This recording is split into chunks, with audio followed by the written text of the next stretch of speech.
Bonsoir Isabelle Iderkriski. Bonsoir. Merci de votre présence. Depuis peu, vous êtes la déléguée régionale aux droits des femmes et à la légalité en Guyane. Vous êtes aussi anthropologue social. C'est sous cette casquette que je pose cette première question dans notre société guyanaise d'aujourd'hui.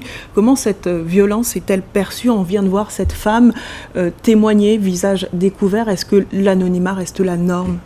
Malheureusement, encore oui, beaucoup, parce que ça touche à la sphère domestique, ce qui se passe dans l'intimité, dans la maison, et il n'était pas du tout courant de parler et d'exprimer ses émotions à l'extérieur. C'était pas une culture qu'on pouvait voir et comprendre en Guyane. Donc, toutes ces animations autour de ces questions, c'est-à-dire qu'il faut montrer aussi qu'il y a des actions d'accompagnement par les associations. C'est très important de montrer aux victimes qu'elles ne sont pas seules. Mais ça permet de délier la parole, de montrer qu'il est important et que les victimes n'ont pas à avoir honte et qu'il est important d'en parler parce qu'il y a des témoignages aussi qui viennent de personnes qui voient ce qui se passe. Alors le confinement, je le disais, a vraiment eu un impact négatif. Les chiffres sont inquiétants. 160 affaires de violence conjugale en plus entre le 1er janvier et le 1er octobre 2020 par rapport à 2019. On sait qu'il y a un problème de place et notamment les places d'accueil en urgence temporaire.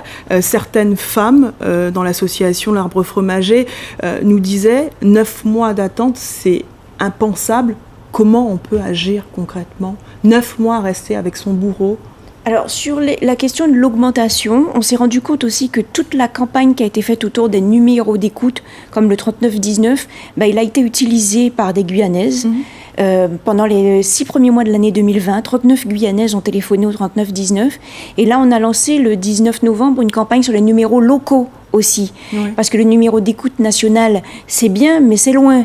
Donc, elles ont besoin aussi d'avoir une écoute locale. Et ça permet au 3919 de rediriger vers les associations locales.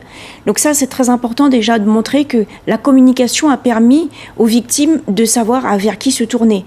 Ça a permis de mettre en évidence les accompagnants. Donc ça, c'est un point très positif pour nous.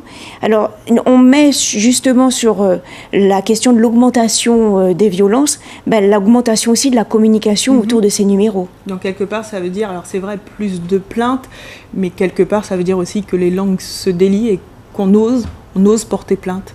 Oui, on ose. Alors, c'est encore qu'une victime sur 10. C'est encore trop peu. Voilà, encore trop peu.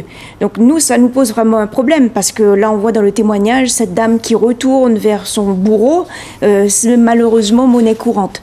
C'est là que le drame peut se produire aussi parce que la violence peut redoubler. Alors, ce qui est important aussi dans son témoignage, c'est de montrer que la violence n'est pas seulement physique. Elle est aussi économique, par exemple. Je te coupe les vivres ou bien je vais contrôler ton compte bancaire. Ce sont des cris, ce sont des pressions psychologiques.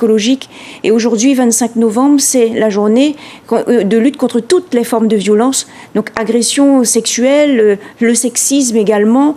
Donc c'est de voir aussi toutes les formes et manifestations violentes qu'il y a autour de nous. Alors après plusieurs années d'absence, le CIDFF, le Centre d'information sur les droits des femmes et des familles, est de nouveau opérationnel. L'association AGAV a eu l'agrément de votre ministère dans le quotidien des femmes et notamment celles qui sont violentées.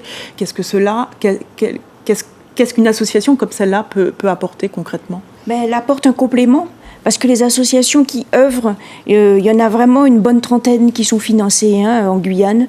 On parle de certaines d'entre elles, toutes ne communiquent pas, mais il y a quand même une trentaine d'acteurs sur le terrain. Ça, c'est quand même important de le dire, et qui sont complémentaires. Certaines vont se spécialiser sur l'insertion professionnelle, d'autres vont travailler sur la psychologie, l'accompagnement psychologique, le bien-être. On voit en fait des identités, et le Centre d'information sur les droits des femmes et des familles, c'est un agrément national. Donc il était important qu'en Guyane, on en ait un. Il y en a plusieurs par région. Il était important au moins qu'on en ait un. Et l'idée, l'objectif de ces centres, c'est d'accompagner non seulement sur les droits, l'information juridique avec des spécialistes. Donc, pour avoir cet agrément, il faut remplir des conditions comme être titulaire d'un master de droit. Donc ça, c'est important. C'est pour ça que c'est pas si facile que ça de donner l'agrément, parce qu'il faut remplir certaines conditions. Donc, l'information au droit, l'accompagnement à la parentalité, parentalité aussi, le suivi de la santé. Donc l'association, elle fait le maillage avec d'autres experts et d'autres associations qui se sont spécialisées dans des domaines, par exemple l'éducation à la sexualité, le planning familial qui va devenir aussi partenaire du centre d'information sur les droits des femmes et des familles.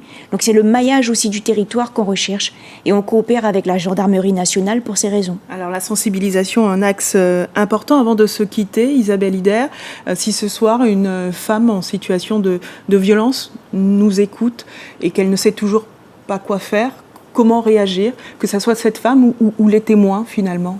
Mais contacter absolument les numéros d'urgence. On communique en ce moment sur l'association L'Arbre Fromager. Les numéros sont tout à fait disponibles sur les réseaux sociaux. On a communiqué énormément.